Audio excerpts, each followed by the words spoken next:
All right, folks, you are in the IMAX Theater, and we're just about to get started for B-Sides Plays Incident Response with Whitney and Maya. So I'm going to turn it over to Whitney, Maya, to kick us off here.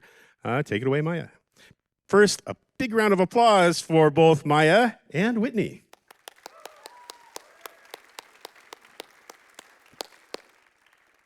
Amazing. Thank you so much, B-Sides San Francisco. Welcome to our presentation. Today, we'll be talking about incident response. There's been an incident. Okay. Time is of the essence. We have to address this now. Hi, everyone. Immediately, we're going to ask you to follow these instructions. We need your help.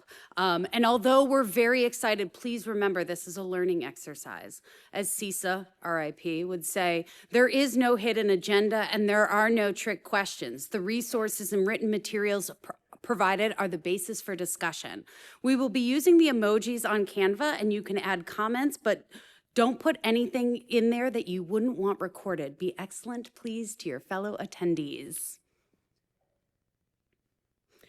So let me introduce myself. My name is Whitney. I am a lawyer. I work for a tech company, but I am not your lawyer. If I were your lawyer, I'd be billing you about $1,600 each for this 30-minute session. I serve as a privacy counsel who works on incident response continually, day after day, incident after incident, and this is my co-presenter.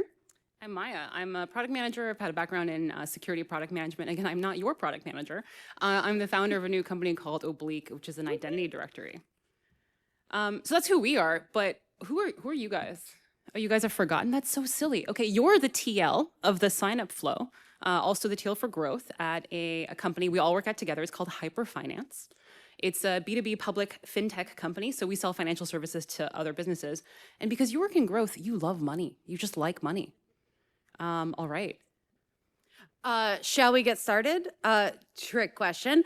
You have no choice. The game has already started. So what's going on? It's Friday after lunch. You've had some cookies, free lunch. You know, it's a tech company. I don't know about you, but I feel a little bit sluggish. A data analyst hits you up at your desk and they're seeing signups drop off. They reach out to you as the TL of the growth team. The signups are slightly lower, but not that much lower, and you're just not sure why. They ask you, did you push any changes to product? What would you do? Please use the emoji reactions. Do you roll back the most recent change, dig deeper into the data, perform a cohort analysis, wait and see, maybe it will all go away, or, oh, look at that. We got a lot of thumbs up here. People are looking for dig into the data. Oh, wait, no, maybe. It looks like you're going to roll back the most recent change, it seems. Okay, let's roll it back. I don't know. Nothing seems to have changed. The signups are still lower than before. And I mean, it's Friday afternoon, as they always are, but still. I'm out for coffee. It's Friday. Come on, it's a tech company. I'm just listening to a podcast on my walk. It's very calm. Customer support calls me, which like never happens. I own the identity flow, so they reached out to me. It sounds like they're seeing an increase in tickets for manual verification of new accounts. So there might be something broken in our Know Your Customer, the KYC flow that we have here at Hyperfinance. It sounds like something's not working. They want me to take a look. So until then, they're just going to keep using the manual verification process, which is limiting how many new orgs can sign up. Yeah, I mean, I guess I'll take a look like as soon as I get back at my desk, right? Like my coffee is way more important. So I leisurely make my way back to my desk. I'm going to look at some of the tickets that customer support has sent over on Slack. Sure. There's lots of people complaining, so I'll test it myself. So let me just try to sign up for a new account.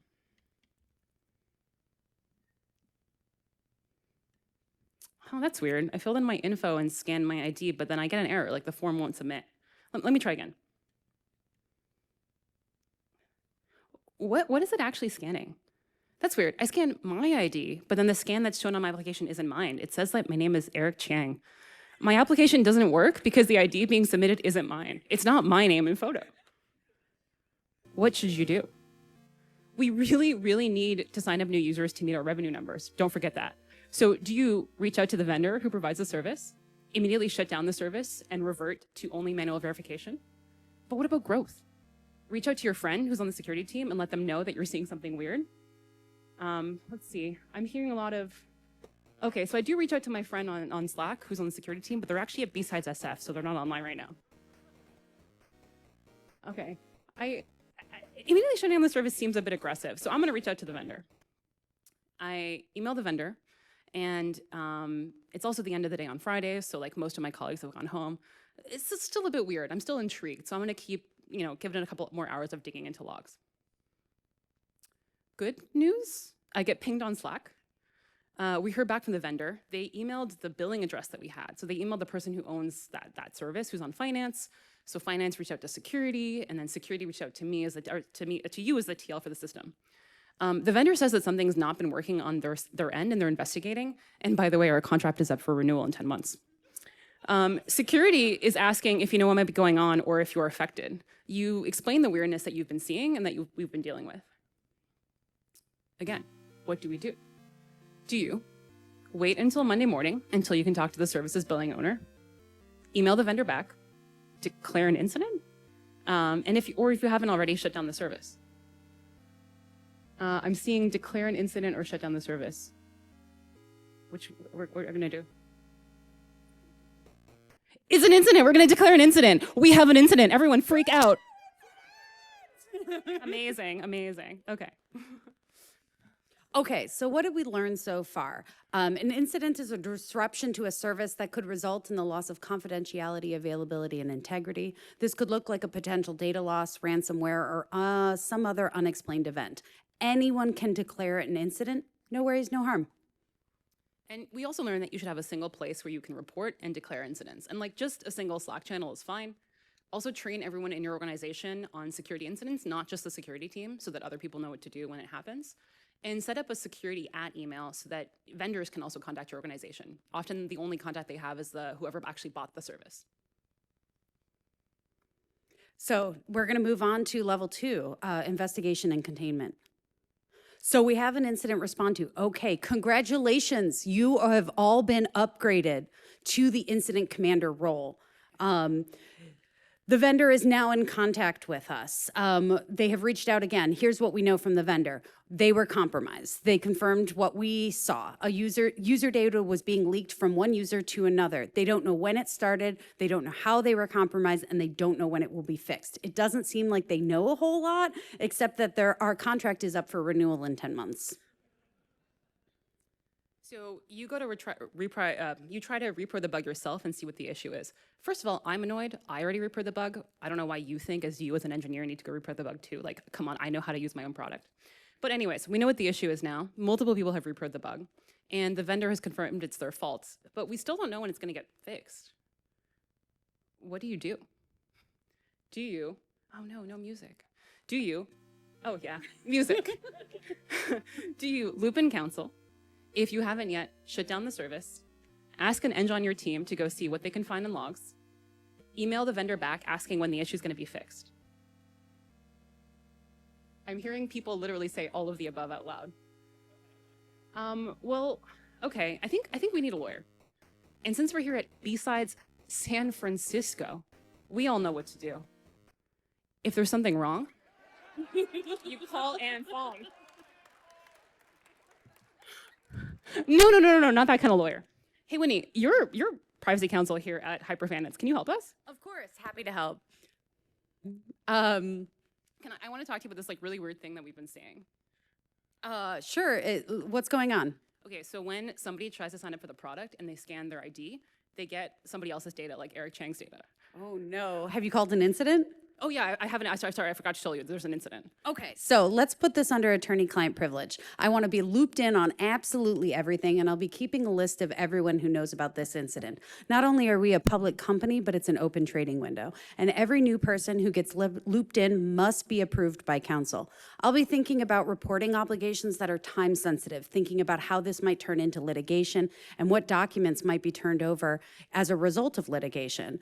Since we are a public company, we have additional obligations about reporting for cybersecurity. I'm also thinking about whether or not I need to bring in law enforcement, notify our insurance broker, notify and talk to our comms team, and loop in other members of the legal team to support. That's cool. You'll be doing a lot of thinking. I like it. Should I do anything? Like, do you want me to like pull logs? Yes, we really should have logs. Do we know what kind of logs we need? All the logs, but I will get back to you about specific things that I need. Great. Should I like email the vendor? Yeah, it sounds like you've already been in contact with the vendor, but let's keep chatting with them and please loop me into any communications with them. Okay. And should I shut down the service? You know, based on our previous documentation, I really think we should talk to executives before we take an action like that. Okay. Anything else you need from me? No, just keep sending me updates. Can you update me in the next 2 hours? Yeah, that sounds good. Okay. So I think what we agreed to sum up, the plan is that I'm going to loop you in on any future comms and incident updates. I'm going to check the logs to figure out what happened, and you're going to tell me what I need, and we can figure out exactly who's affected. And I'll email back the vendor to see if they have a timeline on the fix. Okay. So Whitney did email me. Dear Maya, attorney-client privileged -- confidential. I need you to find out how many people are affected, where are they located, timeline of how long this has been happening for, and who had access to the data. Was it temporary or contained? Please let me know your findings. Yours in law, Whitney.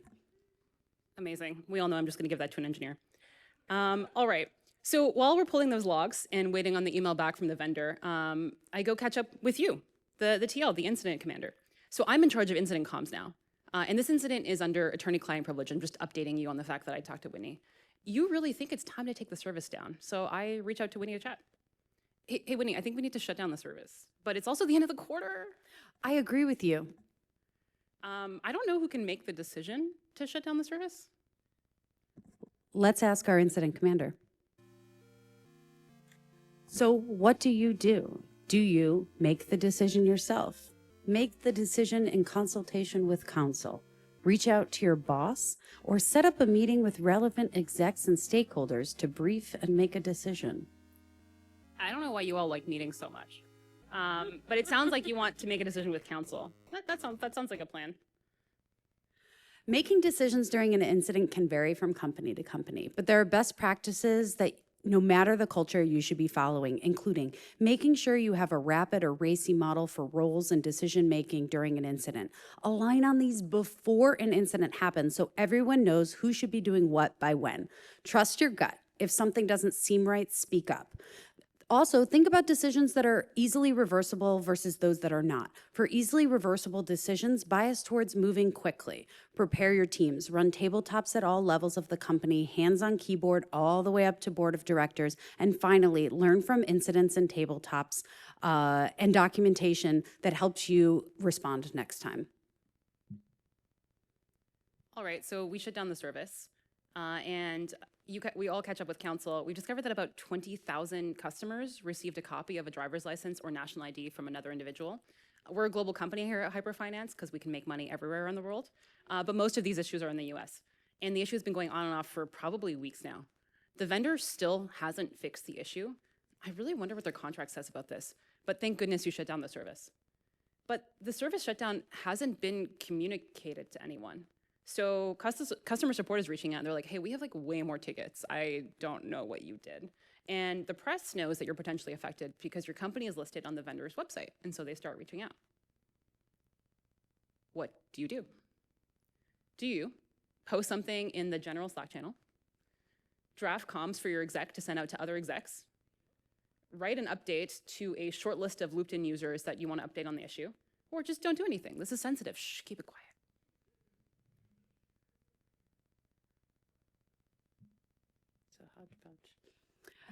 Some of this is cultural. If an internal comms team exists, align with them. Also align with counsel on what can be said. If the press ever reaches out to you directly, point them to your comms team or designated representative. Yeah, the worry here is having a press leak. It's also internal documentation. So what do we learn here? Well, first of all, does it feel like you have way too many things to do? Like, yes, this is what incident response is. You're always overwhelmed. So the first lesson here is to delegate. As an incident commander, it's your job to assign work that needs to get done. And when you require someone to do something, like to stop their current work, you have to tell them it's for an incident. You actually have to say, hey, this is an incident.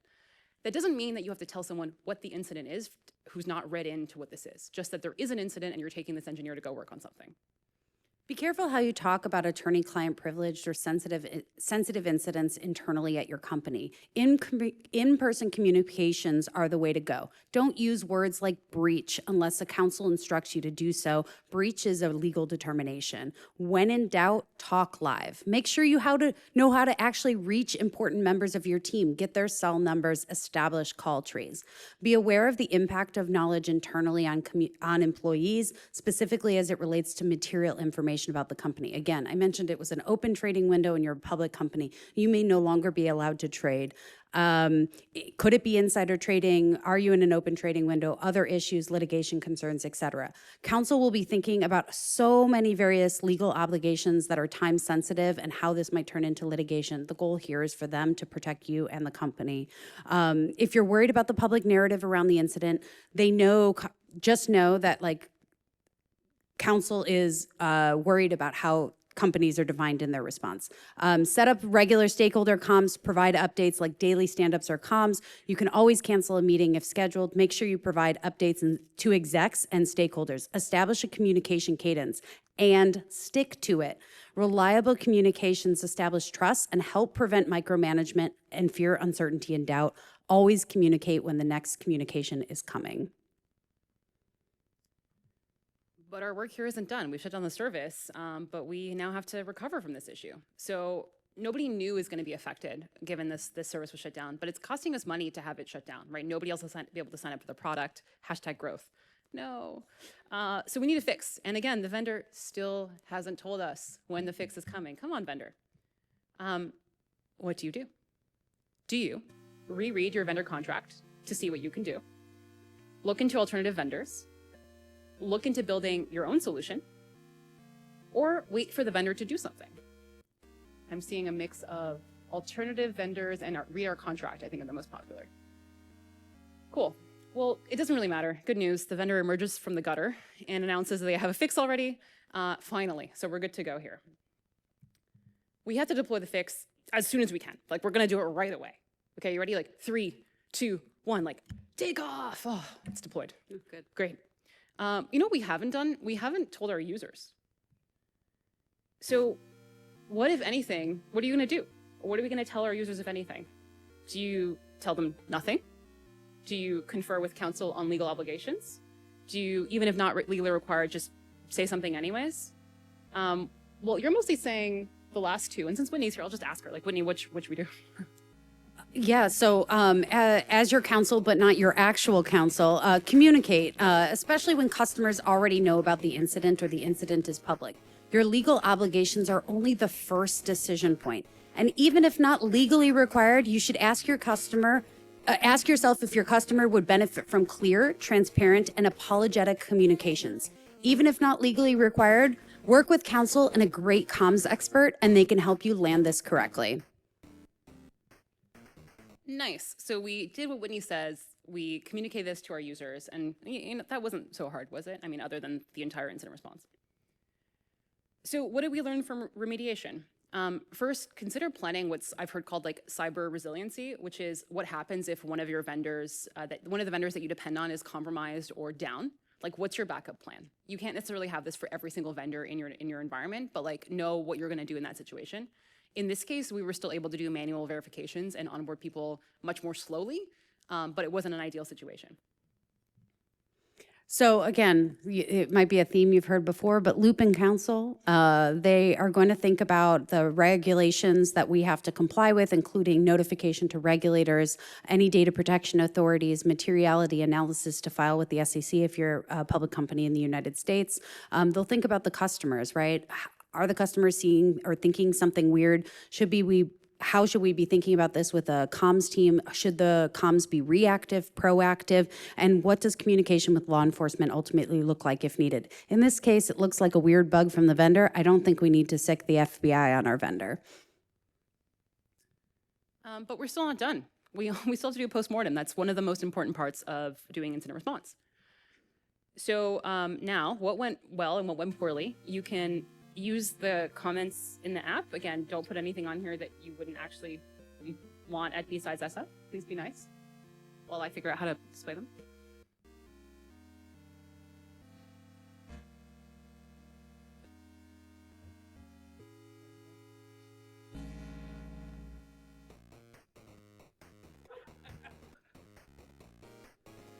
Lots of emojis, but did we allow you to, oh, okay. Legal advice. Look at this. Recovery went well. Oh, no. No. Oh, no. Incident. Incident. Incident. Uh-oh, how'd that happen? I don't know. Let's do Uh-oh. this again. Oh, see, look, incident. I think just hit play. I think you ladies decided to yo-dog everyone here. As in yo-dog, we got an incident. So why don't we have an There we incident? go, there we go.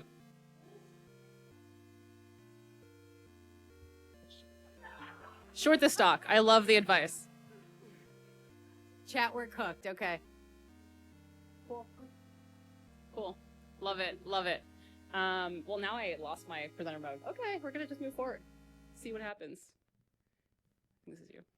Congratulations, you all did a fantastic job. You were amazing incident response commanders, and we really appreciate your participation.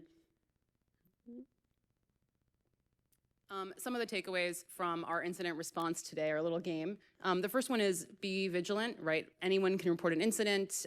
Things that look suspicious in your internal applications, make sure you react to those appropriately, react to messages, react to reports, et cetera. Prepare, take the time to figure out what your incident response plan is, how you're gonna actually act in certain situations. If you have the ability to like do tabletops or something like that, that can also potentially be useful. Any like written down policies or like pre-written comms can be super useful as well to have ahead of time. And work with counsel. I mean, every counsel at every company is going to be slightly different, but partner with them on establishing an incident response program. They should be your partner in an incident and make sure that you're not alone in figuring out what you need to do next, even if it's chasing down the vendor. And also communicate, right? Communicate internally to people at the company of what's going on appropriately, right? The right level of information about the incident. Communicate to execs and other stakeholders. Communicate with your counsel. Communicate externally to your customers, vendors, whoever it happens to be in this situation. But the real lesson here is? Incident response is everyone's responsibility. If you are called into an incident and you're not the incident commander, you should make sure that you're participating in helping reestablish or fix the problem at hand. Sparkle emoji. Okay, here's a couple of resources that could be helpful if you're thinking about incident response at your organization. The first one is some example policies. So I said earlier, you should prepare by having some policies. Here's what some other organizations have put out. Some other things you can do are tabletop exercises. Here's a couple of example tabletop exercises from CISA and from a No Starch book that you can use to prepare. And then the last line there is a link to these slides in case you want to use these with your team. I think that's it. Yeah, that's it. Thank you. We can play again.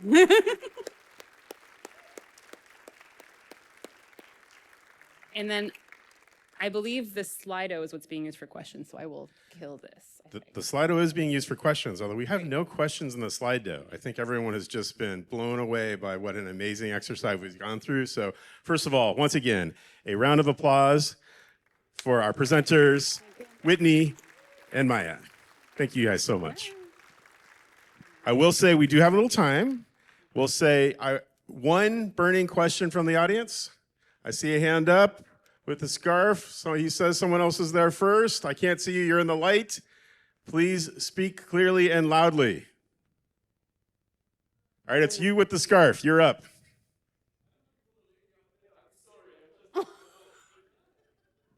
All right, so we're gonna close this out by saying if you guys have any questions for our great presenters, find them up during the reception. Thank you so much. This ends our program day. I have a few announcements and awesome. Thank you guys. Round of applause for you for being an excellent audience here too and participating in our incident response.